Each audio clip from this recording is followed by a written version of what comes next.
Hi friends, எல்லோரும் எப்படி இருக்கீங்க? நல்லா இருக்கீங்களா? நாங்கள் ரொம்ப நல்லா இருக்கோங்க. இன்றைக்கி நம்ம ஒரு சிம்பிளான வீடியோ தான் பார்க்க போகிறோம். அதில் ஒரு ஹெல்த்தியான ரெசிபியும் ஒன்று ஷேர் பண்ணியிருக்கேன். கண்டிப்பாக வீடியோ லாஸ்ட் வரைக்கும் பாருங்கள். இது வந்து நேற்று எடுத்த வீடியோ பார்த்தீங்கன்னாக்கா, இதுக்கு லன்ச் என்ன பார்த்தீங்கன்னா, ரொம்ப சிம்பிளான லன்ச்சு தான் பண்ணியிருந்தேன். நேற்று ரசம் வச்சுட்டு உருளைக்கிழங்கு பொரியல் பண்ணியிருந்தேன். சரின்ட்டு ஈவினிங் கொஞ்சம் ஸ்நாக்ஸ் பண்ணலாம் அப்படின்னு சொல்லி அதனால் காராச்சேவு கொஞ்சம் பண்ணியிருந்தேன். சாதம் வச்சாச்சு, உருளைக்கிழங்கு வறுவலும் ரெடியாக இருக்குது. லன்ச் வந்து ஓகே. லன்ச்சு செஞ்சு முடித்தது கையோடையே வந்து ஸ்நாக்ஸும் ரெடி பண்ணி வச்சாச்சு. பார்த்தீங்கன்னாக்கா, கொஞ்சம் ஸ்நாக்ஸ் செய்யறதுக்கு கொஞ்சம் தயக்கமாக தான் இருந்தது. ஏன்னா லைட்டாக கழுத்து வலி இருந்ததுனால சரி செய்வோமா வேணாமான்னு யோசனை இருந்தது. பட் வந்து டக்குன்னு சரின்னு மாவு வந்து பிசைஞ்சு ரெடி பண்ணிட்டேன். பட் வந்து மாவு கொஞ்சம் வந்து இந்த உரலில் போட்டு பிழிஞ்சதுனால எனக்கு கொஞ்சம் ஈஸியாகவும் இருந்தது. எப்போதுமே இதில் தான் பிழிவேன். பட் இருந்தாலும் மாவுமே கொஞ்சம் வந்து தளர்வாக பிசைஞ்சிக்கிட்டேன். அதனால் வந்து புழியறதுக்கு கொஞ்சம் ஈஸியாக இருந்துச்சு. ஃபைனலாக வந்து ஸ்நாக்ஸும் வந்து ரெடி பண்ணி எடுத்து வச்சாச்சு. செஞ்சு முடித்தது தான் அப்பாடா அப்படின்னு இருந்தது. அதாவது குமுதா ஹாப்பி என்னாச்சு அப்படிங்கிற மாதிரி ஒரு மனநிலை வந்தது. செஞ்சிட்டோமே பசங்க மாவை வேஸ்ட் பண்ணாமல் அப்படின்ட்டு. அப்புறம் லஞ்செல்லாம் சாப்பிட்டு முடிச்சுட்டு அப்புறம் மதியம் பார்த்திங்கன்னா கொஞ்சமாக வந்து பால்கனியில் செடி வைக்கலாம் அப்படின்னு சொல்லிட்டு ரொம்ப சிம்பிளான செடி தான் வைக்க போகிறேன். பட் வந்து அது நல்லா பிடிச்சிருச்சுன்னா பார்க்குறதுக்கு நமக்கு மனசுக்கு நிறைவாகவும் கண்ணுக்கு குளிர்ச்சியாகவும் இருக்கும் அப்படிங்கிறதுனால முன்னாடியே வச்சுருந்தேன். பட் வந்து அதில் புதினாலாம் வச்சுருந்தேன். புதினா வந்து ஒரு நல்லா வந்துருந்தது. அதுக்கப்புறம் பார்த்திங்கன்னா காஞ்சி போச்சு. சரின்ட்டு மண்ணை வந்து மாற்றிட்டு அதுக்கப்புறம் வந்து செடி வைக்கலாம் அப்படின்னு சொல்லி தான் ரெடி பண்ணிகிட்ருந்தேன். வந்து கேமராலாம் செட் பண்ணி வச்சுட்டு எழுந்து போயிட்டு வந்து பண்ணுறதுக்குள்ளே கொஞ்சம் டயர்டாகிட்டு சரி இருந்தாலும் வந்து எப்படியாவது இன்றைக்கி இந்த வேலையை முடிச்சிடணும் அப்படின்னு சொல்லி உக்காந்ததுனால கொஞ்சமாக வந்து மெனக்கட்டு வந்து பண்ணி ரெடி பண்ணி எடுத்து வச்சாச்சு. மண்ணெல்லாம் வந்து ஒன்றா கொட்டிட்டு அதுக்கப்புறம் மிக்ஸ் பண்ணி எடுத்து வைப்போம் அப்படின்னு சொல்லிட்டு. ஏன்னா கோகோ பித்தம் போட்டிருக்கிறதுனால அப்பப்போ நம்ம அந்த மண்கலவை கொஞ்சம் மாற்றி தான் ஆகணும்.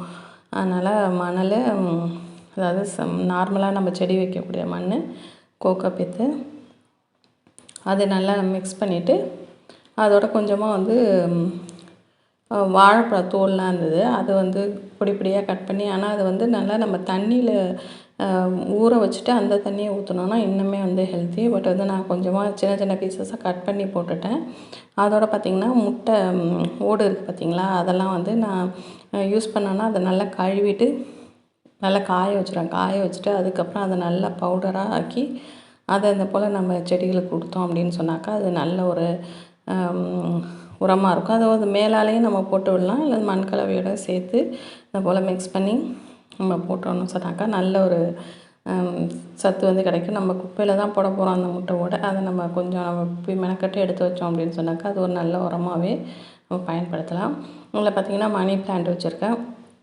மணி பிளான்ட்டு நல்ல ஒரு என்ன சொல்கிறது, நல்ல ஒரு அதை பிடிச்சிருச்சுன்னா அது பார்க்குறதுக்கே நல்ல ஒரு ரெஃப்ரெஷ்ஷாக இருக்குது மைண்டுக்கு. வீட்டுக்குள்ளேயும் வச்சுருக்கிறேன், இப்போ பால்கனிலையும் வைக்கலாம் அப்படின்னு சொல்லி தான் ரெடி பண்ணிகிட்ருக்கேன். மணி பிளான்ட்டு, அதோட டேபிள் ரோஸு, 2 வெரைட்டியுமே வந்து டேபிள் ரோஸ் தான். அதுக்கு தண்ணி கொஞ்சமாக அரிசி கலந்த தண்ணி இருக்குது பார்த்திங்களா, அதை எடுத்து வச்சுருந்தேன். அதை வந்து மேலால் ஊற்றிட்டு டெய்லியுமே இந்த தண்ணி அரிசி கலந்த தண்ணி ஊற்றுறது வந்து செடிக்கு வந்து ரொம்ப நல்ல சத்தான ஒரு போஷாக்காக இருக்கும். நல்ல செடி ஒன்று ஒன்றா கொண்டு வச்சுட்டு வந்துடுறேன். வச்சுட்டு உங்கள்கிட்ட காமிக்கிறேன்.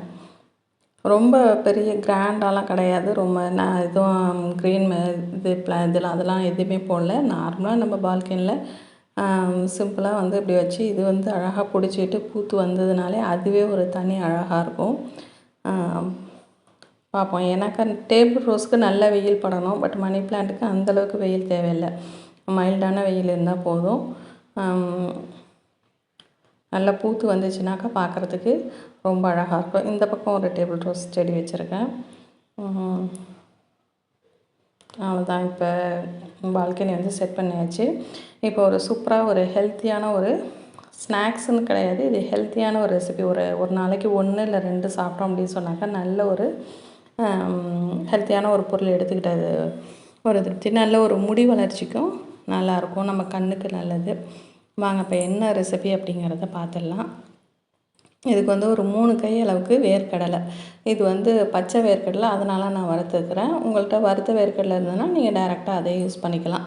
அதோட சின்ன சைஸில் கொஞ்சமாக வந்து பட்டையும் ஒரு 3 ஏலக்காய் அதையும் சேர்த்து இந்த வேர்க்கடலையோட நல்லா வறுத்துக்கிறேன். அதில் மீடியமான ஃப்ளேமில் வச்சுட்டு பச்சை வேர்க்கடலையாக இருந்தால் வறுத்தீங்க அப்படின்னு சொன்னால் நல்லா வறுபட்டுரும். இது வறுபட்டதும் கொஞ்சம் ஒரு பிளேட்டுக்கு வந்து மாற்றிட்டு, அதே போல் ஒரு 4லேருந்து ஒரு 5 கை அளவுக்கு கருவேப்பிலை இதையும் வந்து நல்லா அலசிட்டு ஈரம் இல்லாமல் நம்ம நல்லா ஈரம் இல்லாமல் உலர்த்திட்டு அதையும் இது போல் வெறும் வாணலியில் போட்டு வறுத்து எடுத்துக்கணும். வேர்க்கடலை பார்த்திங்கன்னா சூடாக இருக்கும்போது வறுபட்டுட்டா என்னன்னு தெரியாது. கொஞ்சம் ஆறின பிறகு நீங்கள் தோல் உரித்து பார்த்தீங்க அப்படின்னு சொன்னாக்கா நமக்கு அந்த பக்குவம் வந்து கரெக்டாக தெரிஞ்சிடும். இதோட வந்து துருவின தேங்காய் பார்த்திங்கன்னா அளவு இந்த மூடியில் ஒரு 3/4 மூடி அளவுக்கு தேங்காய் எடுத்துருக்கேன். அதையும் வந்து நல்லா அந்த வெறும் வாணலியில போட்டு நல்லா வறுத்துக்குங்க. அந்த ஈரம்லாம் இருக்கக்கூடாது. ஏன்னா நம்ம ஒரு 10 நாள் 20 நாள் வச்சு சாப்பிட்றதுனால வெளியிலே கூட வச்சு சாப்பிட்லாம்.